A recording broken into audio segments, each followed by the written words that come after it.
আচ্ছা, তো আজকে আমাদের পাওয়ার পয়েন্ট লেকচার 2 এবং এই লেকচার 2 তে যাওয়ার আগে আমি একটা কথা বলে নিই, সেটা হচ্ছে লেকচার 1 এ একটা ম্যাথ আমাদের প্রবলেম হয়েছিল একটু করে। হ্যাঁ, একটু প্রবলেম হয়েছিল বলতে জাস্ট কি ওই যে আমি একটু ইয়েতে আসি, এনার্জির যে ইকুয়েশনটা, হ্যাঁ, এই যে Q12 মাইনাস W12, এখানে enthalpy H1S2 plus B1 square by 2 minus B2 square by 2 plus Z1 minus Z2। এটা এটা ছিল আমাদের এস এস এফ ই ই, অর্থাৎ কি স্ট্যাটিক ফ্লো এনার্জি ইকুয়েশন। এই ইকুয়েশনটাতে টারবাইনের যে ম্যাথটা ছিল ওটা ইনসুলেটেড বলার কারণে এই জিনিসটা জিরো, এবং এনথালপি আর ভেলোসিটি দেওয়া ছিল, তার মানে এই জিনিসটাও অটোমেটিক্যালি জিরো। এখন এই দেখেন এই জায়গায় ডাব্লিউটা কিন্তু মাইনাস, আমরা মাইনাস রেখেই ম্যাথটাকে করার চেষ্টা করছিলাম, ওটা কোনো সমস্যা না, ওটা হইলেও হয়ে যেত। বাট আমি যে জিনিসটা বলতে চাচ্ছি, আমাদের একটা জায়গায় ছোটখাটো একটা প্রবলেম হয়েছে, সেটা ছিল এই এইচ এর ভ্যালুগুলা এরকম ছিল। H1 600 kilojoule something, H2 900 kilojoule something, এই টাইপের ছিল। এখানে দেখছেন এককটা কিসে আছে, কিলোজুলে আছে। বাট আমার ভ্যালোসিটি থেকে যে এককটা আসবে, ভ্যালোসিটির একক ছিল কিন্তু মিটার পার সেকেন্ড। তো আমি এই মিটার পার সেকেন্ডকে মিটার স্কোয়ার সেকেন্ড স্কোয়ার, আমি যেহেতু পার কেজিতে করছি তো একটা কেজি ধরে নিলাম। একটা কেজি যদি আমি ধরি, metre per second square into metre, right? এই পুরা জায়গাটা হচ্ছে আমার কি নিউটন, আর এই জায়গাটা মিটার। নিউটন মিটার মিলে কি হচ্ছে, জুল হচ্ছে। তাইলে আমি যেটা বোঝাতে চাচ্ছি, এর ইউনিটটা জুল আসে কিনা, এই এনার্জির ডিফারেন্সের ইউনিটটা জুল আসে কিনা, জুল আসে। এর ইউনিটটা যদি জুল আসে, আপনি এনথালপির এককটা যদি কিলো জুলে বসান তাহলে তো ম্যাথ হবে না, ওই কারণে আমাদের আনসারটা মিললে নেই। তো তারপরে আমি ওটা পিডিএফ এ কি করছি, ওটা সলিউশন করে দিয়ে দিছি, আপনারা দেখছেন কিনা আমি জানি না, তবে পিডিএফ এ সলিউশন করে দেওয়া আছে। আর আমি ভিডিও থেকে এই ব্যাপারটা কাট করে ফেলছি মনে হয় সম্ভবত, কারণ এখানে এই জিনিসটা লেকচারে থাকলে তো সমস্যা, সবাই ভুল পড়া শুরু করবে। আজকে আমাদের লেকচারে আসি। তো বেসিক্যালি এই জুলকে আমরা এই কিলো জুলকে 1000 দিয়ে গুণ করে আমরা জুলে নিলেই যেভাবে আছে ওই ইকুয়েশনে মানলো আপনার ম্যাথটা হয়ে যাবে।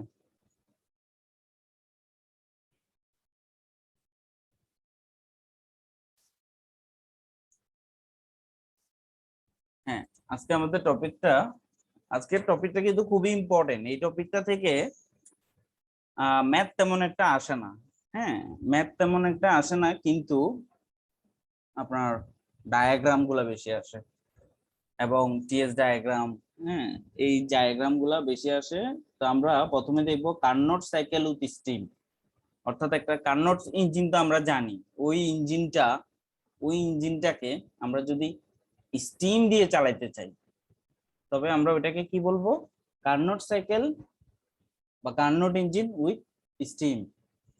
এই জিনিসটা কি হবে দেখেন তো, সব ঠিক থাকবে, একটা কম্প্রেসর দিলাম। মোটামুটি একটা কার্নোট সাইকেলের 4টা প্রসেস মেনটেন করার জন্য আমি এখানে 4টা জিনিসকে বসাইলাম। কম্প্রেস করার জন্য কম্প্রেসরকে বসাইলাম, কম্প্রেসড করা গ্যাসটাকে বা আপনার যেই লিকুইডটা আছে ওই লিকুইডকে আপনি বয়লারের মাধ্যমে কি স্টিম বানিয়ে কি করতে পারেন, টারবাইনের মধ্য দিয়ে প্রবাহিত করে আপনি আবার ওই স্টিমটাকে পুরোপুরি লিকুইড করে ফেলতে পারেন কন্ডেন্সারের মাধ্যমে। ঠিক আছে, তো এখানে তাহলে আমার টিএস ডায়াগ্রামটা কিন্তু কার্নোট সাইকেলের জন্য আমরা এটা জানি। এই যে সবাই দেখেন একটা স্কোয়ারের মতো একটা জিনিস, এই যে 1 থেকে 2 কম্প্রেসর, 2 থেকে 3 বয়লার, 3 থেকে 4 টারবাইন এবং 4 থেকে 1 হচ্ছে কন্ডেন্সার। এই জায়গাটাতে এখানে দুইটা দুইটা প্রসেস কনস্ট্যান্ট এন্ট্রপি আর দুইটা প্রসেস হচ্ছে কনস্ট্যান্ট টেম্পারেচার। ঠিক আছে, এই জায়গাগুলা এটা প্র্যাকটিক্যালি কিন্তু এই সাইকেলটা পসিবল না, এই কারণে আমি বাংলায় লিখছি এখানে, দেখেন যাতে আপনার একটু বুঝতে সমস্যা না হয়। আর এগুলো ভাইবাতে জিজ্ঞেস করে যে কার্নোট সাইকেল উইথ স্টিম এটা প্র্যাকটিক্যালি সম্ভব না কেন। এই যে আমি এখানে লিখছি, আমি এগুলো একটু পড়ি, তারপরও প্র্যাকটিক্যালি এই সাইকেল সম্ভব নয় কারণগুলো: এক, লিকুইড এবং ব্যাপারকে পাম্প বা কম্প্রেসর কেউই কম্প্রেস করতে পারে না। এই কথাটার মানে এখানে আসেন, টিএস ডায়াগ্রামে আসেন, দেখেন এই যে কন্ডেন্সার 4 নাম্বার পয়েন্ট থেকে, হ্যাঁ 4 নাম্বারে কি আসবে বলেন তো? স্টিম আসবে। এই স্টিম গুলাকে কন্ডেন্সার কি করবে বলেন তো? লিকুইড করবে কিনা? কন্ডেন্সারের কাজ কি? লিকুইড করা। লিকুইড করা। তাহলে সে ব্যাপারগুলোকে সে পুরোপুরি কি করার কথা ছিল? লিকুইড করার কথা ছিল। বাট কার্নোট সাইকেল যখন আমি মেনটেন করছি, সে পুরোপুরি লিকুইড করছে না, সে দেখেন এই স্যাচুরেশন লাইনের ভিতরেই 1 নাম্বার পয়েন্টটা। তার মানে এই টিএস ডায়াগ্রামটা আমাকে বোঝাচ্ছে যে এই 1 নাম্বার পর্যন্তই সে আসতে পারছে। তার মানে এই 1 নাম্বার পয়েন্টে অবশ্যই অবশ্যই লিকুইড এবং ব্যাপারের একটা মিশ্রণ আসছে বেসিক্যালি, রাইট? জি ভাই। এবার দেখেন তো এই লিকুইড এবং ভ্যাপার এই দুটাকে একসাথে পাম্প দিয়ে কম্প্রেস করব না কম্প্রেসর দিয়ে কম্প্রেস করব? বেসিক্যালি দুটা কিন্তু একসাথে কখনোই কেউ কম্প্রেস করতে পারবে না। আপনি কম্প্রেসড হবে না। কম্প্রেসড হবে না। তাহলে এখানে কার্নোট সাইকেলটা এটার জন্য একটা পসিবল না, এই ব্যাপারটা এই রিজনটার জন্য। সেকেন্ডটা দেখেন, 2 নাম্বারটা, হিট অ্যাডিশন শুধুমাত্র কনস্ট্যান্ট টেম্পারেচারে হচ্ছে। এই যে দেখেন এই যে 2 থেকে 3, এই যে বয়লারের যে কাজটা আছে, আমি জাস্ট এই বয়লার দিয়েই হিটটা অ্যাডিশন করতে পারছি, আমি অতিরিক্ত কোনোভাবে হিটটা অ্যাডিশন করতে পারছি না। কিন্তু আমি র্যাঙ্কাইন সাইকেলে কি দেখছি, এই 2 নাম্বার পয়েন্টের আগেও কিন্তু এই জায়গাটা থেকে আসে। আমি একটু একটু ড্র করে দেখি। এই যে দেখেন আপনার অ্যাকচুয়ালি যে র্যাঙ্কিং সাইকেলটা সেটা কিন্তু এখান থেকে আসে।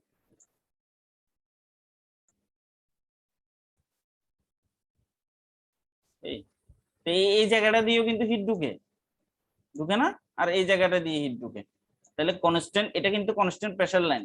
এই যে এটা আমরা সবাই জানি যে এটা হচ্ছে স্যাচুরেটেড ডোম। এটা হচ্ছে কনস্ট্যান্ট প্রেসার লাইন। তাহলে দেখেন তো আমার এই লাইনটা কনস্ট্যান্ট প্রেসার লাইন কিনা। তার মানে এটা যদি কনস্ট্যান্ট প্রেসার লাইন হয়, এই দিক দিয়েও হিট ঢুকবে আর কনস্ট্যান্ট টেম্পারেচার লাইন দিয়েও হিট ঢুকবে। তাইলে আমি কার্নোট সাইকেল মেনটেন করতে গিয়ে কনস্ট্যান্ট প্রেসার লাইন হারাচ্ছি কিনা? কার্নোট সাইকেল মেনটেন করতে গিয়ে হারাচ্ছি, যার কারণে এটা বলতেছে এটা প্র্যাকটিক্যালি আসলে পসিবল না। 2 নাম্বার পয়েন্টটা গেল। এবার আসেন 3 নাম্বারটাতে কি বলছে। বয়লার স্যাচুরেটেড ব্যাপার করে, ওকে? বয়লার কি করবে? স্যাচুরেটেড ব্যাপার করবে। এই যে বয়লারের কাজ 2 থেকে 3। তাহলে বয়লার জাস্ট স্যাচুরেটেড ব্যাপারটা করলো, শুধু সুপার হিটেড না করায়। দেখেন বয়লার স্যাচুরেটেড ব্যাপার করলো, এই পর্যন্ত আসলো, কিন্তু সে সুপার হিটেড করলো না। সুপার হিটেড করলো না, না করায় টারবাইনকে পুরোপুরি এফিশিয়েন্ট করা যায় না। কথাটা কি ক্লিয়ার? আমি যদি এটাকে পুরো আরো একটু সুপার হিটেড করতাম, আর একটু বেশি টেম্পারেচার দিতাম এই স্টিম গুলার মধ্যে, ব্যাপারগুলোর মধ্যে, তাহলে আমি টারবাইন থেকে এটা পাইতাম কিনা, টারবাইনকে আমি আরো আরো বেশি এক্সপান্ড করতে পারতাম কিনা। দেখেন আরো বেশি এক্সপান্ড করতে পারতাম। তো এই এরিয়াটা বড়, দেখেন এখানে আমি একটা মনে করেন এক্স ধরলাম, এক্স। এই এরিয়াটা বড় নাকি এই এরিয়াটা বড়? এটাকে ধরলাম ওয়াই। এক্স বড় নাকি ওয়াই বড়? অবশ্যই এক্স। এক্স বড়। তাহলে এক্স বড় কেন হচ্ছে? এক্স বড় ওই কারণে হচ্ছে যদি আমি বয়লারকে দিয়ে সুপার হিটেডও করি। তাহলে এই কারণেই আমাকে বিজ্ঞানী র্যাঙ্কাইন বললো যে কার্নোট সাইকেল প্র্যাকটিক্যালি সম্ভব না। এটা আদর্শ সাইকেল হিসেবে ধরা যেতে পারে, কিন্তু এটাকে প্র্যাকটিক্যালি ইউজ করা আসলেই বাস্তবিক পক্ষে পসিবল না। ওকে, তারপরও যেহেতু কার্নোট সাইকেল একটা আবিষ্কার, কার্নোট সাইকেল একটা ধারণা, একটা কনসেপ্ট, ওই ধারণা বা কনসেপ্ট থেকে আমরা কিছু সূত্র দেখি। কার্নোট সাইকেলেই আছি কিন্তু আমরা এখনো। তো ডাব্লিউ নেট মানে নেট ওয়ার্ক ডান। আপনি টারবাইন চালাইছেন, কম্প্রেসর চালাইছেন, টারবাইনের ওয়ার্কটা দিয়েই তো কম্প্রেসর চালাইছেন। তার মানে turbine work minus compressor work, okay, এতটুকু তো বুঝছেন, এই জায়গাটা বুঝছি না?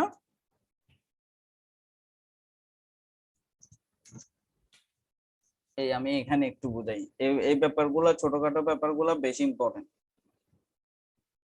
আমরা কিন্তু করছি কি, কার্নোট সাইকেল উইথ স্টিম। আমরা একটা কার্নোট সাইকেলকে স্টিম দিয়ে অপারেট করছি। হ্যাঁ, একটা কার্নোট সাইকেলকে আমরা স্টিম দিয়ে অপারেট করছি। টি এস, এই পুরা জায়গাটার ভিতরের এরিয়াটা হচ্ছে, ভিতরের এরিয়াটাকে কি বলে বলুন তো?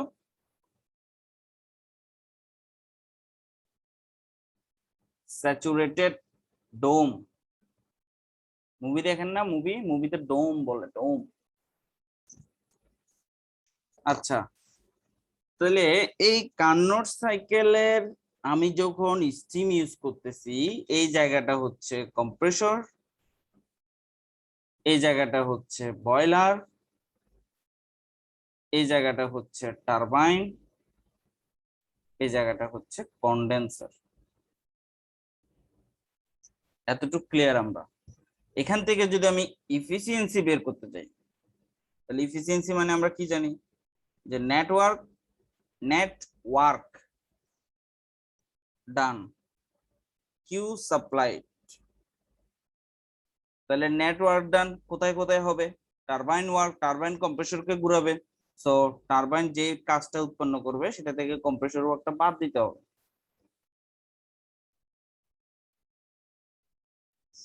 দেন হিট সাপ্লাই কোন জায়গায় হবে? বয়লার দিয়ে হবে, রাইট?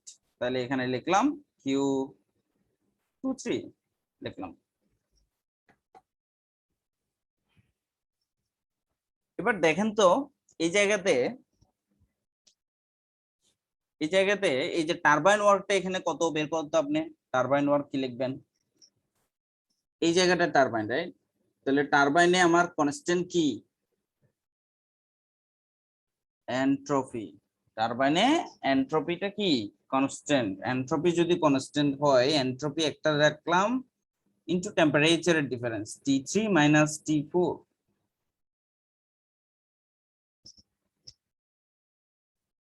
এই যে টারবাইন ওয়ার্ক পেয়ে গেলাম।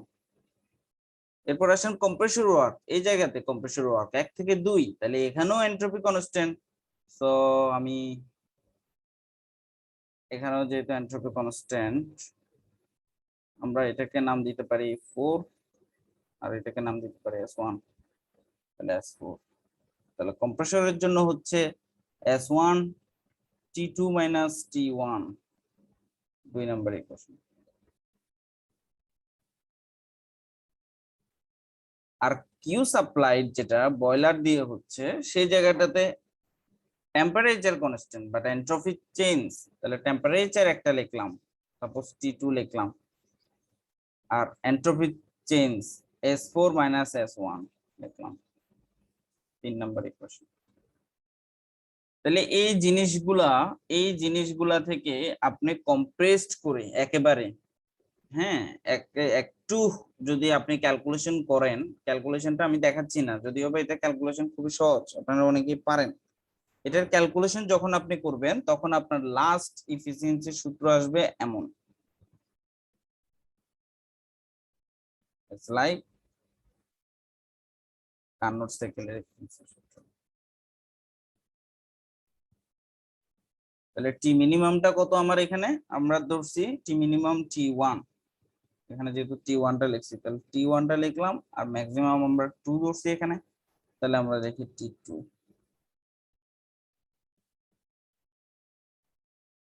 এই এটাই হচ্ছে আমার এফিসিয়েন্সির সূত্র, কিসের? Carnot cycle with steam. Carnot cycle with steam.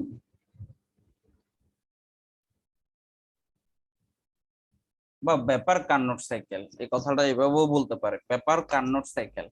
Carnot শব্দটা থাকলেই এই কনসেপ্টটা, এটাই সেম। ঠিক আছে।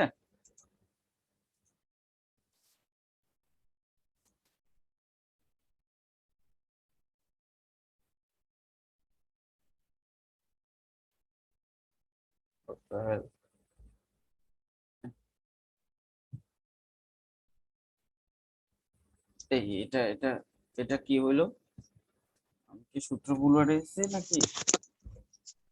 এখানে তো লেখা ম্যাক্সিমাম মাইনাস মিনিমাম হ্যাঁ হ্যাঁ ডিভাইড সেটাই সেটাই দেখতেছি, দাঁড়াও একটু একটু একটু একটু একটু করে দেখি তাহলে।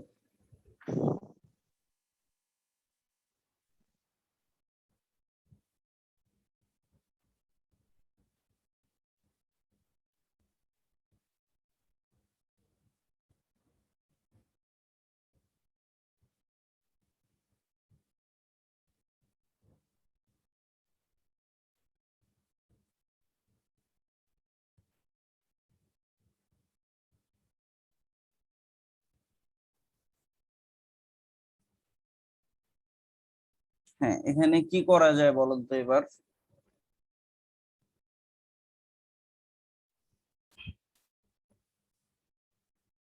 এখানে কমন নিতে হবে T2S4 আর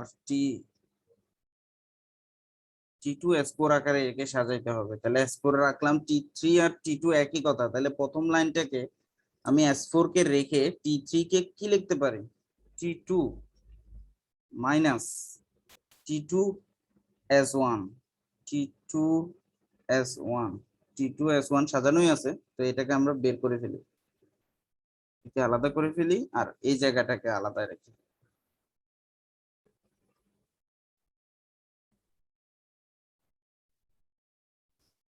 তাহলে T2S4 মাইনাস T2S1, এখন আমরা যদি কমন নিই, এই যে T2S4 T2 minus S1 T2 এই জায়গাটা যদি কমন নিই, তাহলে গণনাটা কি হবে বলুন তো? উপর থেকে কমন নিব, রাইট?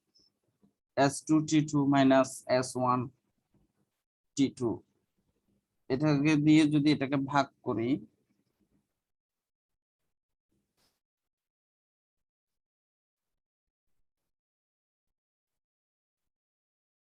মাইনাস একটা কমন নিছি কিন্তু খেয়াল করবেন।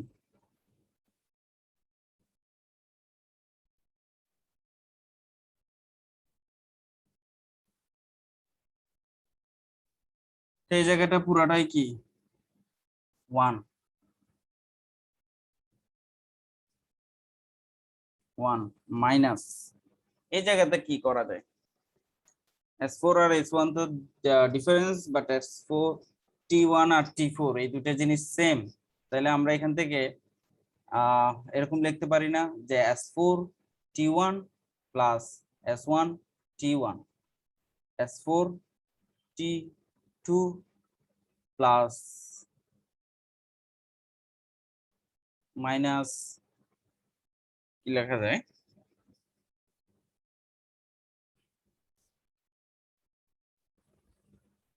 T2 S1 T1 কমন নিলাম, S4 প্লাস S1, আর এখান থেকে T2 কমন নিলাম, S4 মাইনাস S1।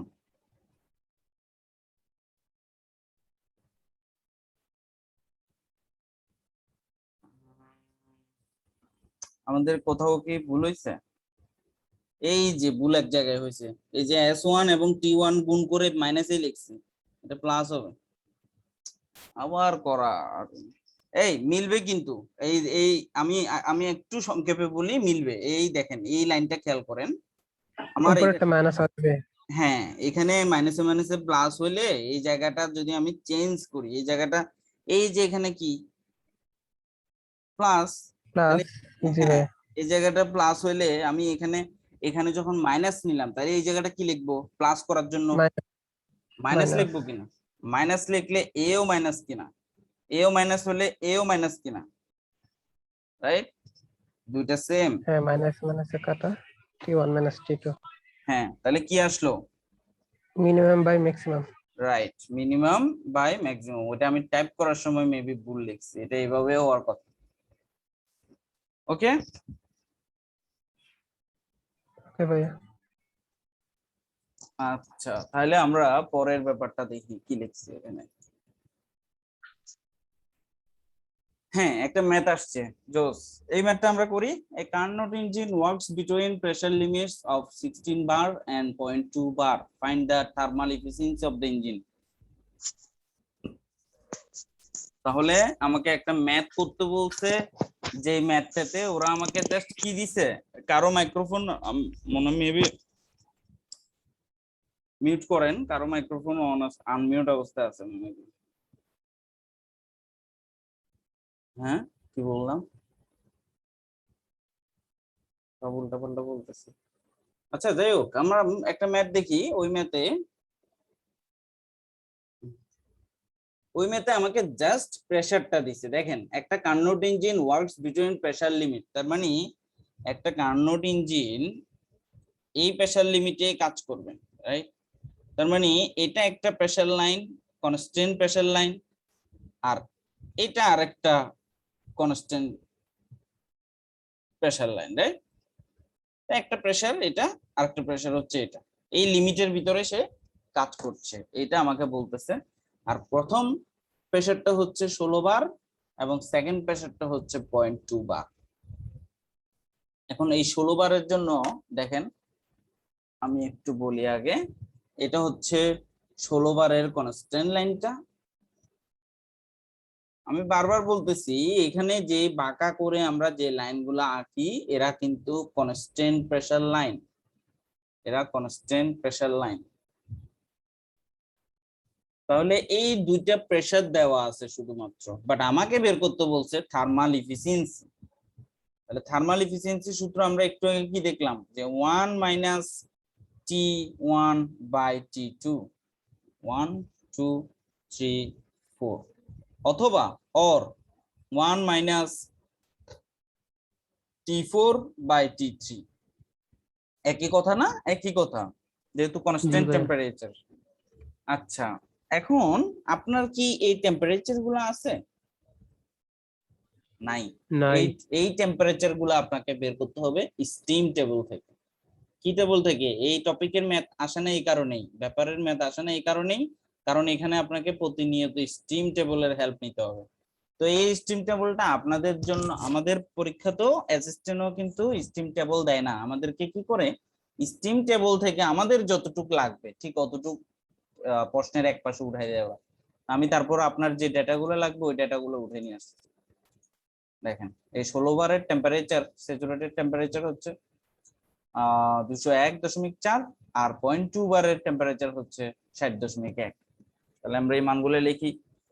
তাহলে 16 বার হচ্ছে উপরের লাইনটা, রাইট? 16 বার উপরের লাইন হলে এটা maximum temperature T2 201.4 degree centigrade. ভাই টেম্পারেচার এটা মনে রাখতে হবে যে না? জাহেদ, বুঝি নাই, আবার বলো। ভাই টেম্পারেচার এটা মনে রাখতে হবে যে না? না না না মানে না, এই যে প্রেসারের যে কনস্ট্যান্ট টেম্পারেচার যেটা আছে, হ্যাঁ, এই যে 16 বারের জন্য যে ওটা কি আলাদাভাবে টেম্পারেচারটা বের করতে দিছে, হবে?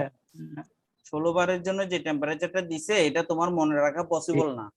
তুমি 16 বারের জন্য মনে রাখলা, 15 বারের জন্য কত হবে, 20 বারের জন্য কত হবে? পসিবল? পসিবল না। ওই না, পসিবল না বিদায় স্টিম টেবিলটার হেল্প নিতে হয়, ঠিক আছে? তা আমি আপনাদেরকে জাস্ট লিখে দিছি যে এটা, যদি ইনকেস এই ম্যাথ আসে আপনাদেরকে অবশ্যই এরকম বক্স করে দিয়ে দিবে, প্রেসার আর টেম্পারেচার দিয়ে দিবে, যদি ইনকেস আসে আর কি। আর যদি না আসে তো কোনো ব্যাপার না, এই ম্যাথ আসবে না। না আসার চিন্তা করলে আসবে না, আর আসার চিন্তা করলে এরকম আসতেই পারে, জাস্ট কথা এটা। তো আমরা টেম্পারেচার গুলো লিখে ফেললাম। T2 16 বারের জন্য 201.4 ডিগ্রি, আর T1 0.2 বারের জন্য 60.1 ডিগ্রি। তাহলে এদেরকে আমরা একটু ক্যালভিনে নিয়ে যাই। 201 এর সাথে 4 যোগ করলে কত হবে? 201.4 এর সাথে 273 যোগ করলে হয় 474, 474.4 ডিগ্রি, 4 ক্যালভিন।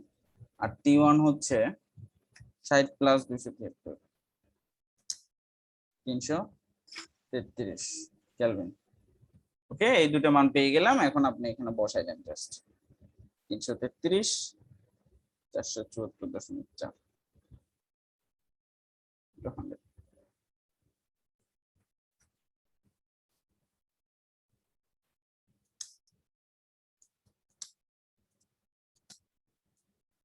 29.806% এফিসিয়েন্সি।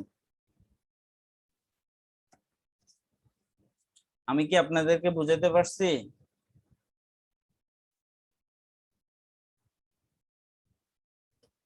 আচ্ছা, যাই হোক, আপনারা বুঝছেন। হ্যাঁ, এই গেল আমাদের কার্নোট ইঞ্জিনের স্টিম ব্যবহার করলে কি ম্যাথ হবে, এই টাইপের একটা ম্যাথ দেখলাম আমরা। এরপর দেখি ব্যাপার পাওয়ার সাইকেল অথবা র্যাঙ্কাইন সাইকেল। তো আমরা কার্নোট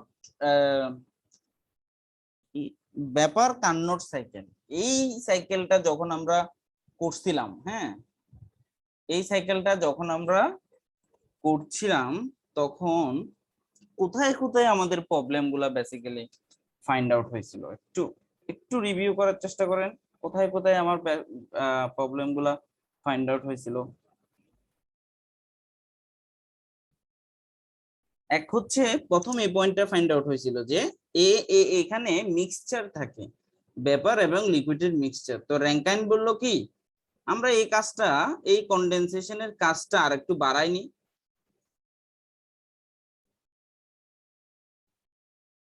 ওকে, বাড়াই নিল সে, আর তার নাম দিল 1। ঠিক আছে, এরপর বললো কি যে আমি যদি কম্প্রেসড করি, হ্যাঁ, আমি যদি কম্প্রেসড করি তাইলে আমার দেখা যাচ্ছে হিউজ পরিমাণ জায়গা কম্প্রেসর নিচ্ছে, রাইট? আমি যদি কম্প্রেসর দিয়ে কম্প্রেসড করি তবে হিউজ পরিমাণ জায়গা আমার কম্প্রেসরের জন্য ব্যয় হচ্ছে, এবং সে যে টেম্পারেচারটা আছে কম্প্রেশন করার কারণে, এবং আমি বয়লার যেহেতু ইউজ করব, এখানে আরেকটা ব্যাপার হচ্ছে আমি কি ইউজ করতেছি, এটা কিন্তু বয়লার, আমি ইউজ করতেছি বয়লার। সো বয়লারে থাকবে কি, লিকুইড, আর লিকুইড কে কম্প্রেস করবে কে, লিকুইড কে কম্প্রেস করে কে, পাম্প।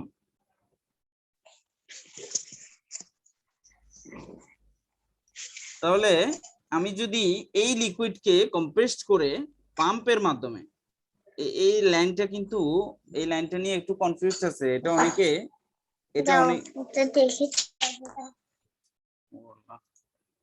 এটা অনেকেই কিন্তু আপনার সোজা করে দেন, কিন্তু অনেকে আমি দেখছি এটা সোজা করে দেয় এইভাবে। এটা কিন্তু বেসিক্যালি সোজা হবে না, কারণ এখানের যে প্রসেসটা সেটা রিভার্সিবল না, এটা একটু ইরিভার্সিবল, একটু বাঁকা হয় এই জায়গাটা, এই জায়গাটা একটু বাঁকা হয়, কারণ পাম্প ফুললি আইসেন্ট্রপিক প্রসেসে সে কাজ করতে পারে না আর কি। হ্যাঁ, এটা সোজা দিলে এটা হয়ে যাবে পাম্প আইসেন্ট্রপিক প্রসেসে কাজ করছে, কিন্তু বাস্তবে প্র্যাকটিক্যালি এটাও সম্ভব না, যার কারণে এটা একটু বাঁকা দিবেন।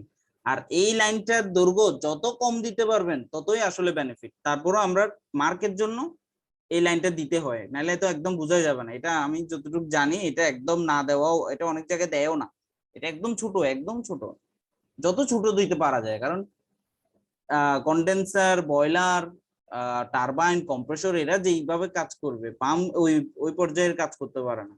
ঠিক আছে, আর এই জায়গাটা বেশি হবেও না এটা। কারণ আরেকটা ব্যাপার আছে, আরেকটা লজিক হচ্ছে পাম্প কিন্তু জাস্ট, পাম্পের কাজ হচ্ছে সে লিকুইড গুলোকে বয়লারে দেওয়া, লিকুইড গুলোকে সে কি করবে, জাস্ট বয়লারে ঢুকাই দিবে, বয়লারে প্রবেশ করাবে। বয়লারে যখন লিকুইডটা প্রবেশ করাবে, বয়লারে ওর প্রেসারটা বাড়াবে। এখান থেকেই বয়লারের কাজ শুরু। এই কারণে আপনি এখানে 1 দেন, এখানে 2 দেন, জাস্ট বয়লারে লিকুইড গুলো ঢুকাই দিলেই বয়লারের প্রেসার অটোমেটিক্যালি, বয়লারের প্রেসার এসে ইনক্রিজ করতে পারবে। কারণ একটা জিনিস চিন্তা করেন, বয়লার একটা পানিকে যে প্রেসারে গরম করতে পারবে, একটা পাম্প কি একটা পানিকে ওই প্রেসারে কম্প্রেস করতে পারবে? This is quite impossible. ঠিক আছে, তাই এখান থেকে আমার বয়লারের কাজ শুরু, কনস্ট্যান্ট প্রেসার দিয়ে হিট অ্যাড হচ্ছে, কনস্ট্যান্ট টেম্পারেচার দিয়ে হিট অ্যাড হচ্ছে, এই পর্যন্ত বয়লারের কাজটা চলবে। এবং এখান থেকে আপনি এই পর্যন্ত কি তারে এক্সপান্ড করতে পারবেন টারবাইনের মধ্য দিয়ে, অথবা আপনি চাইলে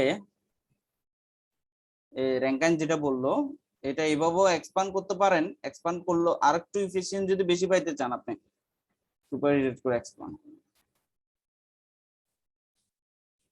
তাহলে এই পর্যন্ত চললো বয়লারের কাজ। এটা হচ্ছে টারবাইনের কাজ। 3 থেকে 4, 4 থেকে 1 হচ্ছে কন্ডেন্সারের কাজ, 1 থেকে 2 হচ্ছে পাম্প, 2 থেকে 3 হচ্ছে বয়লার। এটাই TS diagram for vapour power cycle বা র্যাঙ্কাইন সাইকেল। আমি তারপরে এখানে একটা চিত্র আছে, এই যে আমি এখানে লিখে রাখছি, দেখেন কার্নোট সাইকেলের সীমাবদ্ধতা দূর করতে বিজ্ঞানী র্যাঙ্কাইন এই সাইকেলটি মডিফাই করে।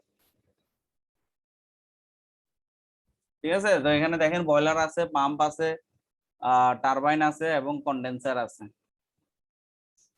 এই যে আপনার আরেকটা কোশ্চেন আসতে পারে, যেমন কুলিং ওয়াটার আমরা ইউজ করি না পাওয়ার প্ল্যান্টে, ওই কুলিং ওয়াটারটা কোন জায়গায় ইউজ হয়? এটা টারবাইনের ঠান্ডা করার জন্য ইউজ হয়, না ইভাপোরেটর, না কন্ডেন্সার, না বয়লার? এই টাইপের কোনো ভাইভাতে কোশ্চেন আসতে পারে, আপনি ওটা বলবেন এটা কন্ডেন্সারে ব্যবহার করা হয়, cooling water in cooling water out.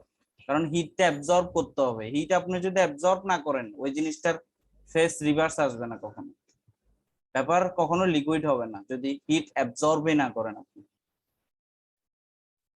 তো এদের এই যে টিএস ডায়াগ্রামটা এখানে দেওয়া আছে, এখানে যেটা আছে ওটা আঁকলেও হবে, আমি যেটা আঁকছি ওটা আঁকলেও হবে, কোনো সমস্যা নাই, একই জিনিস এগুলা। এই যে এইচএস ডায়াগ্রামটাও আছে আর পিভি ডায়াগ্রামটা আছে, এগুলো দেখবেন।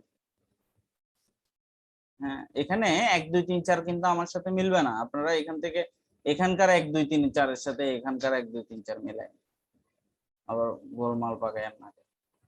এই স্টিম জেনারেটর, বয়লার কে বলে আর কি স্টিম জেনারেটর, এই reversible constant pressure heating process, দেখছেন এটা কিন্তু রিভার্সিবল প্রসেস, রিভার্সিবল প্রসেস। আর টারবাইন এটাও রিভার্সিবল অ্যাডিয়াবেটিক এক্সপানশন, অথবা এটাকে আরেকটা বলে adiabatic heat drop, adiabatic heat drop এই জিনিসটাও বলে টারবাইনকে। কন্ডেন্সার, পাম্প, এই যে এখানে রিভার্সিবল কথাটা লিখছে, যদিও বা এটা কিঞ্চিত রিভার্সিবল, বাট মোস্ট প্রবাবলি এটি ইরিভার্সিবল প্রসেস। পাম্পেরটা adiabatic compression, liquid return to the initial pressure. দেখছেন পাম্প এমন একটা কাজ করবে যে লিকুইডটা সেই ইনিশিয়াল প্রেসারে নিয়ে আসে, ওই প্রেসারটা জাস্ট বয়লারে ঢুকাই দিতে পারলে পানিটাকে তার কাজ শেষ। তাহলে এই স্টিম পাওয়ার প্ল্যান্ট থেকে আমরা তার এফিসিয়েন্সি একইভাবে বের করব, ডব্লিউ নেট সমান কিউ ইন। এখানে যেহেতু আমরা কম্প্রেসর বাদ দিয়ে পাম্প ইউজ করছি, so W turbine minus W pump, আর কিউ এখানে হিটটা এডিশন করব আমরা বয়লার দিয়ে, সো কিউ বয়লার। তো টারবাইনটা কোন কোন জায়গায় হচ্ছে? টারবাইনটা S1 মাইনাস S2, তারপর হচ্ছে পাম্প হচ্ছে S4 মাইনাস S3, আর বয়লার হচ্ছে S1 S4। আপনি এই জায়গাটা যদি না বুঝেন, হ্যাঁ এই জায়গাটা যদি না বুঝেন, আমি একটু এই চিত্রটা আঁকি।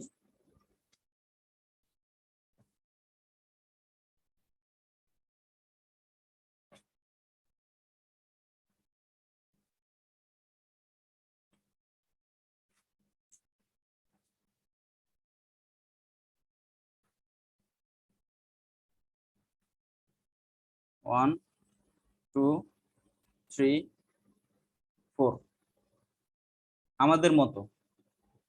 এটা কাদের মতো আঁকলাম? আমাদের মতো। তাহলে আমাদের কি কি ছিল? আমাদের ফার্স্টে কি ছিল? একটা পাম্প ছিল। পাম্প কি করছে? বয়লারে দিছে পানিগুলোকে, বয়লারে হিট এডিশন হচ্ছে Q in, then turbine, then condenser. Right, এটা হচ্ছে আমার 1 2 3 4, এই 4টা প্রসেস এইভাবে। তো 1 থেকে 2 পাম্প, 1 থেকে 2 পাম্প, তাহলে পাম্পের ওয়ার্কটা কি, সূত্রটা কি হবে? দেখেন তো এস কোনটা বড়, S2 বড় কিনা? S2 minus S1। এবার আসেন টারবাইনের ওয়ার্ক কি হবে?